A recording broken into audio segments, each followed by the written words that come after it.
Di generasi saya orang yang kepengen menang sendiri, mikirin perutnya sendiri, instead of mikirin kepentingan orang banyak tuh masih lebih banyak daripada orang yang baik-baik. Inilah Endgame. Gini Pak, saya mau nanya Bapak, zaman kita dulu ada Dunia Dalam Berita kan, zamannya kita masih Ada. TVRI. Abis itu Dunia Dalam Berita is like the only international news yang kita bisa konsumsi. Karena Iya. sebelumnya ada berita jam 7 tuh berita lokal ya kan. Iya. Sekarang kita lihat semua TV nasional yang operating, yang swasta. Rata-rata semua nggak ada yang kasih berita nasional, internasional kan Pak. Semuanya berita nasional semua, Iya. domestik semua, dengan semua all those messed up things lah gitu loh. Cuma dari situ sih Pak, kalau kita mungkin mengkonsumsi berita secara global lebih banyak juga mungkin kita jadi lebih punya referensi gitu loh, sebenarnya di dunia ini lagi terjadi apa aja dan kira-kira saya bisa bantu apa gitu. Tapi gini Sekarang loh, kan dulu zamannya TVRI itu cuma satu pipa kan. Semenjak itu kan kita udah melihat demokratisasi pipa. Dari 1 ke 5, 5 ke 500, sekarang udah ada 5.000 pipa. Tinggal kita megang smartphone aja. Kita mau lihat CNN kayak Fox News kayak Metro kayak TV One kayak apapun lah. bahasa Iya kan? Pak. Exactly. Jadinya kalau menurut saya yang sistemik adalah kendala komunikasi, ya kan, Komunikasi. bahasa. Tapi saya nggak melihat ini bakal berlangsung lama. Karena demokratisasi pipanya atau pipanisasinya, ini udah jauh lebih demokratis daripada dulu. Jadi optionality untuk kita atau siapapun di Gunung Kidul kayak dimanapun itu udah jauh lebih banyak daripada kemarin-kemarin. Jadi semestinya kita nggak perlu hanya terbatas dengan itu aja.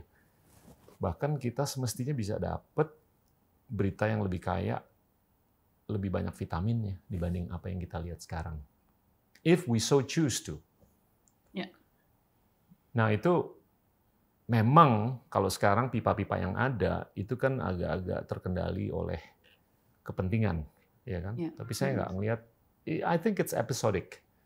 Ya, ini kalau menurut saya ini bakal berubah. Kalau kita melihat apa long term trend ke depan yang sekular itu jauh lebih bagus. Tinggal kitanya mau apa enggak. Setuju sih. So what would it take, according to you, for the Indonesian masses untuk bangkit, untuk mau belajar berbahasa internasional supaya mereka bisa ngerti kalau mereka ngelihat pipa-pipa ini? Apa ya? That's game changing, don't you think? I know.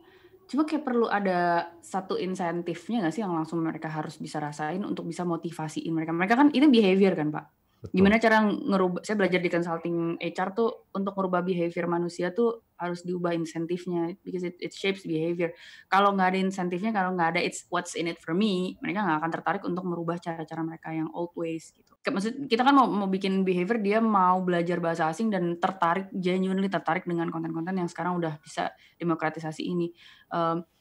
Gimana sih apa what's in it for them, kita harus bikin gitu loh premis itu, bahwa kalau misalnya kamu lebih ngerti dan lebih up to date dengan berita global misalnya, insentifnya adalah kamu jadi lebih bisa peka untuk di pasar kamu bikin sesuatu yang jauh lebih significantly impactful internationally. Fair, gitu. tapi gini loh, gimana jelasin kok banyak anggota komunitas kita yang begitu gampangnya meng-forward hoax?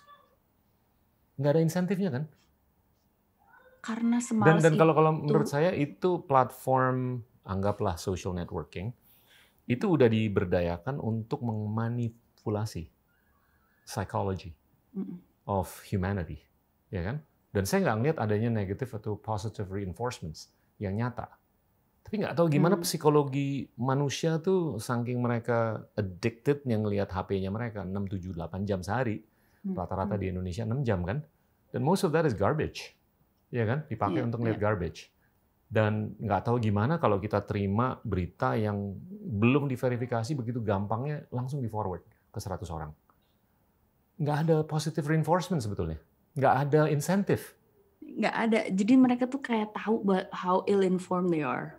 Segitu nggak tahu banyaknya mereka, segitu nggak update sama berita yang beneran, sehingga giliran dapat something di depan mata, and it's catchy and it's very interesting, boom boom boom boom, just to make an justification bahwa I'm somebody who is well informed gitu loh.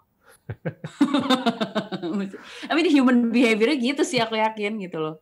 Because they trying to compensate, try to menutupi the very fact bahwa mereka sangat sangat nggak pernah baca berita, dengan sangat nggak aware tentang apa. Jadi giliran yang ada yang gitu, yang catchy gitu, gitu langsung kirim. Tapi it goes back to your earlier point. Kalau kita mau mengubah perilaku atau sifat kita, harus ada insentifnya. I don't know. I tend to disagree a little bit. Iya kan? Mungkin cara pemberdayaan pipanya gimana nih supaya kita bisa lakukan hal-hal yang sudah kita lihat terjadi dengan betapa cepatnya orang tuh bisa meng-forward hoax tanpa insentif apapun. Apakah insentifnya hanya self gratification aja bahwa oh I'm cool, I know a lot more than people think I know. Ya kan? Is that enough? I don't know. If that's the baseline, it makes it actually easier to fix. Don't you think? I believe ada itunya sih, ada sih Pak.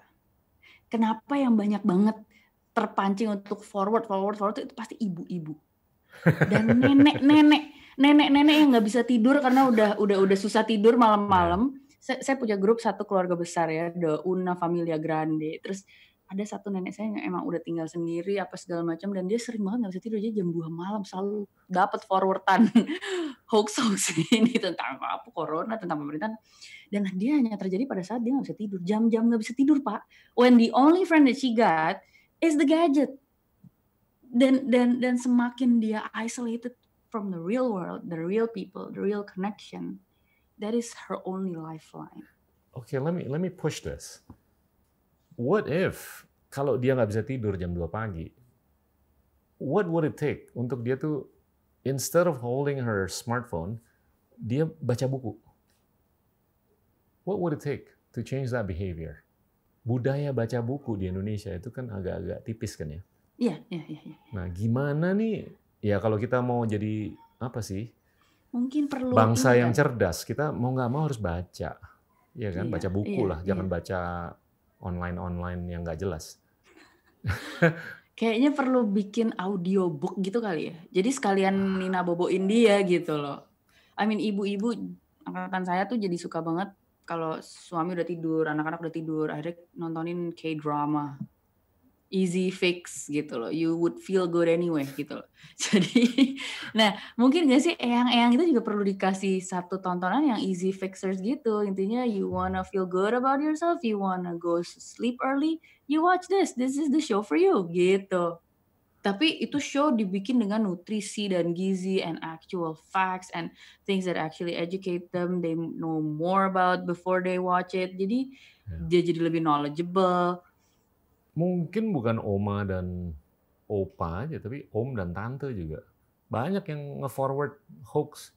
Iya kan? Generasi saya, Anda juga banyak tuh yang begitu ringannya. Tapi kayaknya mereka yang bisa forward itu adalah mereka yang punya disposable time. Segitu idolnya mereka. Mereka yang masih sibuk ngurusin kerjaan tuh wouldn't have the time to actually answer somebody's WhatsApp loh Pak. Saya tuh coba ya nggak ngeliat HP saya lebih dari 1 jam sehari. Oh ya? Yeah. I try to touch documents atau books more than my HP. Kindle? E-book? Saya nggak bisa baca Kindle. Saya harus megang kertas. Atau gimana tuh connect-nya tuh lebih cepat daripada Kindle. I've tried Kindle a few times. Anda tuh banyak di health food, terus akhir-akhir ini sedikit di pendidikan kan. Dan ini kayaknya guru-guru gokil kayaknya sukses. Terus gimana nih untuk membentuk Indonesia ke depan dari sisi kesehatan, dari sisi kepekaan dan keramahan lingkungan, dari sisi pendidikan? Coba deh lebih konkretnya deh. Tadi kan kayaknya tahun 2045 Indonesia bakal keren banget kan. I guess the basic question is, would you rather just be a cheerleader atau a participant dalam narasi ke depan ini sampai 2045? You want to be the person executing the thesis atau you want to just be the cheerleader on the sidelines? Aku sih pengen lebih aktif sih, nggak cuma jadi cheerleader gitu. Okay. Kalau selama aku masih punya kesempatan untuk bisa take more part in it gitu ya, karena aku tahu juga seiring dengan berjalannya waktu there would be a time di mana aku akan kasih space lebih banyak untuk adik-adik yang ada di bawah aku umurnya eventually. Cuma diskusi itu perlu tetap terjalin sih, jangan pernah sampai putus. Kalau aku ngebayangin, aku punya hope yang sangat optimis tentang industri film di Indonesia. Amin. Setelah zaman dulu tuh tahun 90-an, Hong Kong was the next best thing from Hollywood. It was then Bollywood gitu. Abis itu nowadays it's South Korea. After Parasite won the Oscars last year, orang Korea naik gitu loh pride-nya. The self-identity about being South Korean tuh langsung naik sekian persen. How proud they are bahwa mereka are good filmmakers gitu loh. Cool films is being produced in Korea. Now Hollywood filmmakers, Hollywood directors kayak Scorsese tuh kayak punya list of Korean must-watch films for aspiring directors gitu loh. Imagine that one day those list of must-watch films tuh ada Indonesian must-watch films for Hollywood aspiring directors gitu. Jadi imagine Joko Anwar and his generation ke bawah gitu. Angga and Amin and the Mo Brothers and everybody else tuh semua jadi mereka bikin satu standar baru tentang kualitas film Indonesia itu seperti apa. Mereka memberikan definisi baru tentang apa sih artinya film yang dibuat dari Indonesia itu apa. A new voice, a new spirit, a new style. Tapi nggak juga style over substance gitu. It should not only about style. We should really have a pure voice. What is it? The message yang kita lagi mau coba sampaikan tuh apa? Substance-nya tuh apa? Kadang-kadang tuh kita compete sama style, kita compete sama teknologi, tapi kita missing that substance gitu. Substance-nya juga masih something very strong. Kemarin tuh Bong Joon-ho bikin Parasite, substance-nya tuh tentang perbedaan kelas. Iya. And it's relatable. It's relatable di semua negara gitu. Dan simple banget, tapi meaningful banget. Very universal. Nah kita tuh banyak banget lagi di Indonesia perbedaan kelas ada. Krisis gender ada, banyak banget krisis di Indonesia yang bisa kita angkat. Cuma bisa nggak sih kita bikin jadi stories that travel, stories yang bisa relatable globally, nggak cuma Indonesian aja gitu. Disitulah kayaknya aku ngerasa kayaknya daripada aku berkoar-koar kita harus begini, aku sendiri akhirnya take part in belajar sih Pak. That's why this PSBB saya ngambil kesempatan ini untuk ngambil kelas online. I'm educating myself into becoming a script writer, and eventually kayaknya abis ini saya mau belajar juga directing. Jadi producing, writing, and directing tuh kayaknya tuh satu role yang akan selalu ganti-ganti topi terus-terusan gitu. Dan in order to collaborate sama teman-teman filmmaker yang lain tuh harus ngerti mereka ngerjainnya gimana supaya saya bisa bantunya di sini kayak gitu-gitu. Jadi mudah-mudahan dengan ini semua saya take part in the process. Mudah-mudahan ini juga bisa inspire adik-adik yang lebih muda daripada saya bahwa hey, look at me, I'm a mom of 2, I'm nearly 40, but that doesn't stop me from sekolah lagi, belajar lagi, even online gitu. And talk about nothing, that. You're taking a class, right, dari Amerika. Dan aku jadi sekarang tiap hari Rabu jam 7 pagi. Mereka jam 5 sore, Pak.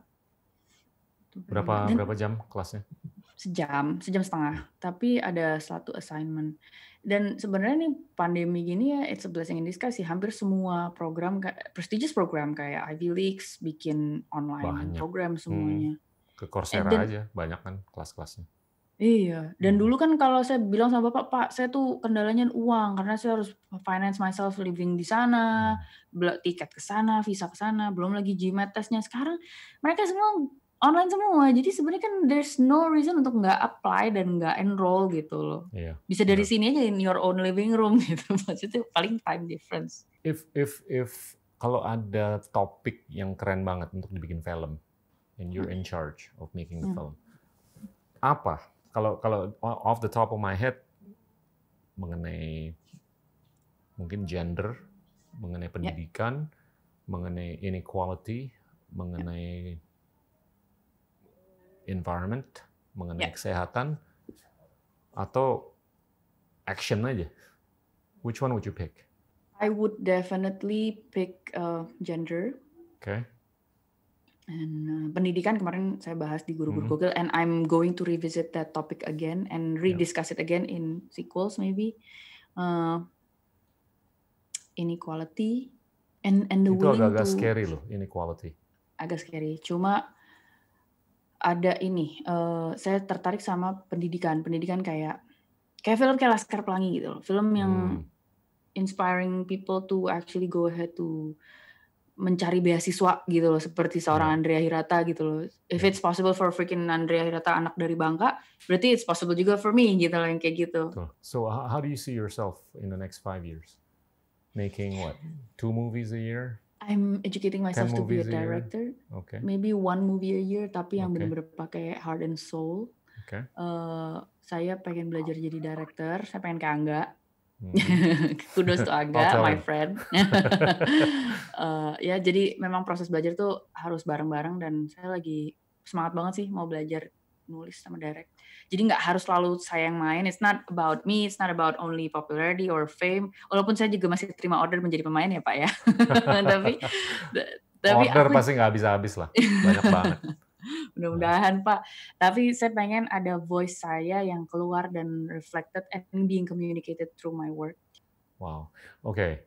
Kalau kita ngelihat ke belakang sejarah Indonesia selama 2000 tahun terakhir, which moment would you pick untuk kepentingan kita menciptakan masa depan yang keren? Untuk dijadiin latar belakang film gitu Pak? Apapun. Jadinya gini loh, yang gampangnya kan kalau kita ngelihat masa kejayaan Sriwijaya, masa kejayaan Majapahit, ya kan? Terus waktu kemerdekaan, dan sampai sekarang, masa sih kita nggak bisa ngelirik ke belakang untuk bisa membuat future yang lebih keren? I mean, don't you think it's kind of cool to repeat the wisdom and the greatness, if not perfect it even more? Asli, I am genuinely very fascinated tentang zaman era Majapahit dan Sriwijaya. Zamannya kita sama negara-negara tetangga tuh disegenin gitu loh, no kidding gitu loh. Dia orang Majapahit loh gitu loh. Kita tuh maju, lebih maju daripada neighboring countries. Bahkan neighboring countries tuh ngasih upeti. Anaknya lah disuruh kawin sama Raja Majapahit jadi selir yang keberapa gitu, yang kayak gitu-gitu. Jadi look at how neighboring country di Asia tuh sekarang agak look down to us gitu loh, karena kita agak terbelakang dalam berbagai sektor. Cuma kalau if we can remember that pride, remember that idea, this is who we are, this is our identity, kita nggak perlu adopsi definisi atau identitas lain yang dibikinin bangsa lain terhadap kita. Kita ingat sendiri siapa diri kita. Then you remember how actually you're cool, you're actually smarter than you think, you're actually kinder than you think, you're actually so much better than you think gitu loh. Itu sih gitu loh konsepnya. Jadi kalau kita bisa bangkitin itu, mudah-mudahan masa di mana Indonesia tuh berjaya di saat, ingat nggak sih zaman dulu kan kita ngobrolin the McKinsey report tuh Pak, yang in 2050, in 2030, 2050, Indonesia would be like the biggest, the fifth or the fourth biggest economy after Brazil, fourth after China and Brazil. China, India, Amerika, terus kita lebih gede daripada Brazil. I know. Itu kan ukurannya sebagai besaran ekonomi, sebagai pasar, sebagai konsumen kan, because kita populatedly, demographically kan beruntung banget gitu. Cuma sebagai produsen kapan gitu loh, kita jualannya apa gitu loh. Kalau memang kita nggak excel in real sector, jangan-jangan don't you think like the government should actually invest on creative industry, film, and jualannya soft power dulu. The moment kita sukses jualan the idea of Indonesian, people kalau lagi mau liburan datang kemana? Datang ke Indonesia. People kalau mau makan apa? Makannya sate. Sekarang karena saya nontonnya itu Korean drama Pak, tiap jam 12 malam saya ngidam ramyun Pak. Dan itu imagine berapa stok ramyun yang saya punya di rumah. Kapan Indonesia tuh di stok barangnya, bahannya, ready made foodnya tuh di semua rumah-rumah di Jepang, di semua rumah-rumah di China. Karena mereka ngefans sama siapa? Ngefans sama bintang Indonesia. Ngefans sama Indonesian drama. Wow. That is the kind of soft power. That's my dream, Pak. Jadi the moment Afghanistan single moms have enough salary to buy a smartphone, saat ini mereka kan belinya smartphone Korea karena mereka nonton drama Korea. Imagine one day mereka ngefans sama Indonesian drama. The moment they have enough money to go on holiday, they go to Indonesia. They listen to Indonesian music. Dengerin dangdut lagi. And dangdut would be so awesome and cool like nanti dangdut with in English misalnya. Kenapa enggak? Itu dia. Tahu nggak dulu zaman Sriwijaya ada universitas di India namanya Nalanda. This is the oldest university in the world. Itu di-establish tahun abad ke-5. Okay. Kalau mau belajar di sana, this was the coolest Buddhist university. ya kan? In the world. Dari seluruh dunia, termasuk dari China, kalau mau sekolah ke sana, itu harus Ada tesnya GMAT test. diorientasiin atau diindoktrinasi di Sriwijaya. Oh. Jadi acculturation-nya sebelum ke India itu harus lewat Sriwijaya. Termasuk salah satu Buddhist monk dari China namanya Yi Ching di abad ke-7. Itu dia harus mampir dulu di Sriwijaya, dulu, baru dia bisa ke India. Matrikulasi di sini. Matrikulasi dulu di situ. Ada penyempurnaan mengenai Buddha, penyempurnaan mengenai Sanskerta dan lain-lain. And Indonesia was part or a big part of the rute akademis. Dan zaman Majapahit tentunya armada-armada yang berlayar dari Sumatera, Jawa, kemana-mana, lebih dari Jawa sih kemana-mana, itu sangat bisa memproyeksikan soft power and to some extent hard power. Jadi I kind of believe in the cycle of 7 centuries. Abad ke-7 Sriwijaya, abad ke-14 Majapahit, dan abad ke-21. Dan kita masih ada nih berapa puluh tahun lagi kan. Dan konon katanya kita akan balik lagi ke cycle itu lagi kan, Pak? Yeah, and it's sort of like, ada kan pepatah kan, the future is sort of like behind you and the history is actually in front of you. The history you already know what happened, you can see it, but the future is sort of like behind you can feel it. Dan I feel pretty good about the future of Indonesia. Saya juga, Pak. Dan jangan sampai kita hanya jadi cheerleader aja, kita harus jadi. Hey, I want to push the envelope a bit. Do you see yourself as a policy maker? Never actually, not yet. Yang bener. Serius. If the leadership of this country tiba-tiba nelpon di HP Anda, Dian, kayaknya udah nggak ada lagi nih yang mau nggak Anda? With all due respect, Pak, saya bilang saya boleh nggak tetap independen, Pak. Saya bikin film aja support Bapak dari luar. I don't know, saya kayak kehidupan masuk ke government gitu ya, pemerintah gitu, saya terus doesn't interest me, so nggak motivasi saya. There is no spark of kepengen tuh. Kenapa? I don't know. What turns you off? Because from what I've heard, is it the ugliness of politics or just everything is transactional and the system itu tuh kan udah sekarang, kayak gitu. Itu episodic, sekarang, ya kan? Tapi episodically it could change. The pendulum could swing. Yeah. Kalau umpamanya kayak di Singapura kan, kalau jadi menteri itu digaji 1 sampai 2 juta dolar setahun. Terus mungkin tuh mathematically mungkin di Indonesia di masa depan itu kalau mau jadi birokrat atau mau jadi pejabat negara itu bisa digaji segede gitu. Supaya nggak ada gangguan-gangguan. Tapi mungkin not in my time, Pak.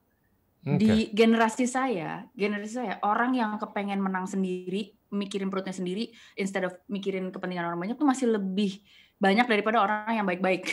Jadi, tapi saya punya better hope buat generasi setelah saya, the millennial, the Z generation, mereka lebih banyak yang lebih woke daripada orang yang cuma mikirin kepentingan sendiri. Dan mereka kayaknya bisa jadi a better hope untuk kabinet dan pemerintahan yang lebih baik. You know what the opposite of woke is? What? Karen. Asleep? Apa tuh? Ada istilah baru. You're a Karen. Oh iya, aku belum tahu tuh. Nenek suka komplain. Gitu. Oh. Kayaknya di generasi adik-adik ini, di saat mereka seumur saya, mereka akan melihat konstelasi policy maker yang jauh lebih bright gitu future-nya, jauh lebih hopeful. Saya terus terang masih belum, enggak ya gitu. Saya merasa never say never. But never say never, I know. Cuma sampai sekarang sih saya masih ngeliatnya, saya lebih inspired dan lebih motivated untuk bekerja secara independen di luar. Untuk bisa membuat perubahan. Kayaknya saya lebih banyak perubahan yang bisa saya keluarin lewat bikin film independently daripada jadi bagian dari sistem. Kayaknya ya, kalau saya sih ngeliatnya gitu. Oke, Dian, Anda udah mau jadi produser beberapa tahun ke depan, terus when you're 50, where do you see yourself? Pengennya sih saya udah PhD, saya pengen sekolah lagi terus terang aja. Wow. I love learning, maybe back to philosophy, maybe I don't know, learning macroeconomics because behavioral economics is also very fascinating. You see yourself teaching? Yes, I do. Karena teaching also very rewarding. kita learn every time we teach. Dan itu juga it's a means of keeping the discussion tuh nggak terputus sama generasi yang berbeda sama generasi kita. Itu. Oke, apalagi mengenai 2045 that you want to share before I ask you rapid fire questions? 2045, mudah-mudahan anak saya udah tahu dia mau ngelakuin apa, dan dia bisa jadi manusia yang bisa contribute to the society in a meaningful way, ya meaningful juga buat dianya. Mudah-mudahan anak-anak saya dan keturunan saya tuh orang-orang yang tahu betul, have adopted the same value yang saya ajarin, yang saya diturunin dari kakek saya, dari ibu bapak saya, saya bisa turunin ke mereka, menjadi bisa punya legacy-nya itu. Mudah-mudahan kalau misalnya saya nggak mau masuk government, mungkin anak saya mau kali, I don't know. Oke, oke. Terus, oke, saya mau tanya nih beberapa rapid fire questions ya. Bisa dijawab dengan, anggap aja nih saham, ya. Konsep yang saya ceritakan, saham mau dibeli atau dijual, ya. Oke. Artificial intelligence, beli atau jual? Konsep beli. Itu. Oke, terus clean living? Beli. Atau beli ya, the environment ya? Environment, ya. Yeah. Oke. Terus education? Beli. Beli ya? Beli semua ya, beli semua, boncos dong. Oke, ini yang gampang nih, yang obviously the other way around. Batu bara? Jual sih. Okay, I've asked a few questions that question. I've asked a few people that question. Dan jawabannya kayak begitu, jual. Bagus. Terus genetic biology. I have mixed feelings about this. Kenapa mix? I don't know. Aku sangat pro into something yang back to nature gitu loh. Kalau kita punya genetic biology, wouldn't we be endorsing a more unnatural way to reproduce gitu loh. Kayak would we be leaving our nature self as a human being gitu loh. Sementara what nature gives us is also very beautiful and very sacred and very beautiful process segala macam. Jadi ada campur tangan yang kita nggak pegang, nggak kita interfere di situ. Ada campur tangan, invisible hand, God's hand, whatnot, yang juga pasti ada wisdomnya di balik itu. Aku takutnya kalau kita masuk ke situ, we as humankind masuk ke teritori di mana kita udah lupa sama our nature ini ya, origin gitu.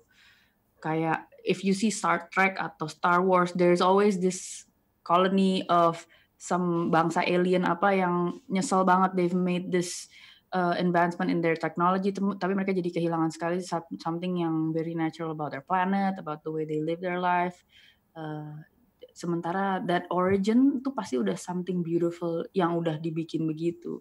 Maybe yang perlu kita revisit justru balik ke origin lagi nggak sih, balik ke nature lagi nggak sih gitu, kayak gitu ya. Oke, bagus. Nah, second last question, pariwisata. Buy or sell the concept untuk mempromosikan Indonesia dengan pariwisata? Buy. Okay. Totally agree. You've been doing something kan di pariwisata, engaging photographers untuk mempromosikan. Oh ya. Iya kan? Saya punya startup Frame a Trip dan itu memberdayai empowering local photographies untuk bisa supporting industri pariwisata, karena sekarang orang tuh pariwisata tuh buat social media konten mereka kan. Mereka tuh lebih suka dianggap sebagai orang yang well traveled gitu, dan perlu ada kayak jejak digital terhadap mereka udah kemana aja gitu.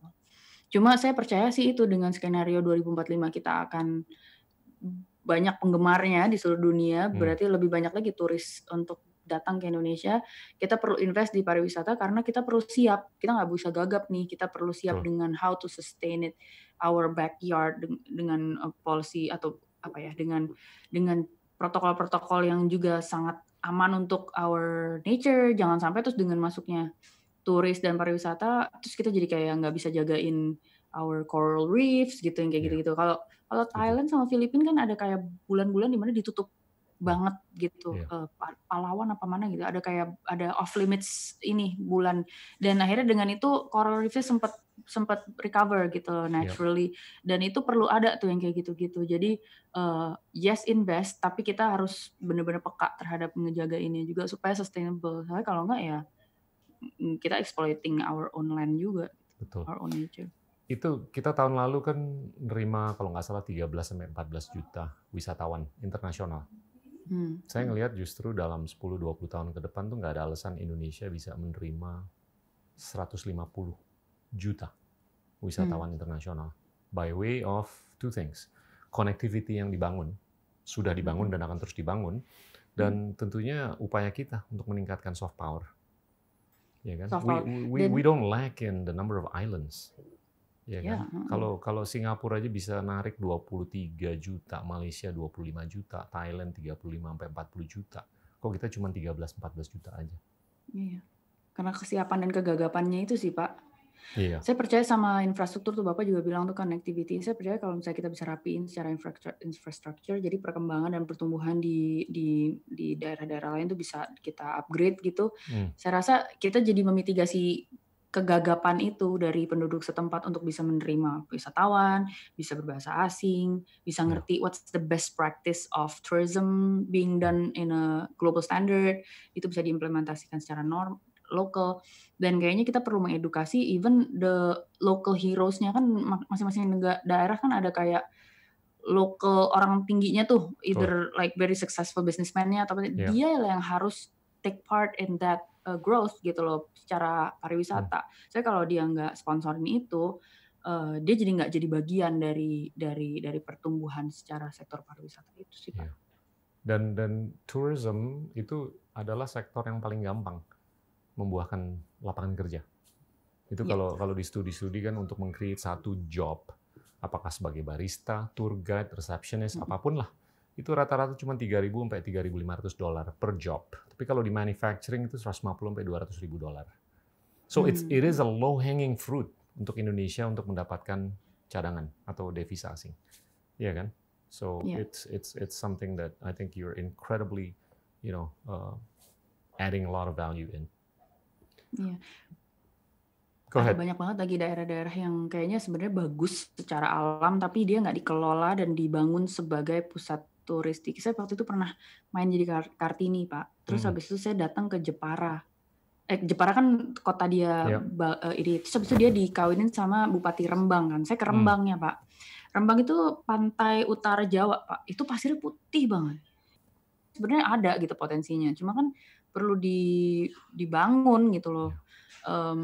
Kayak gitu sih. Jadi environmentalnya, kotanya juga perlu siap gitu nerima wisatawan asing, perlu siap masakin masakan yang ada nasi goreng, tapi kalau bisa juga ada spaghetti bolognese doang buat bule-bule yang baru datang dan belum terbiasa sama rasa terasi gitu misalnya gitu. Jadi yang lebih mild.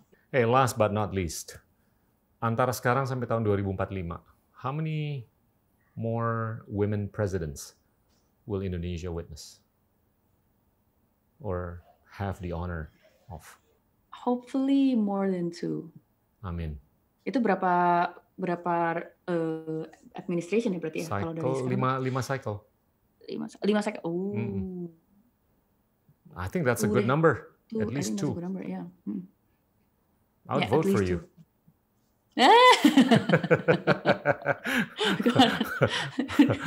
or somebody as broad-based as you.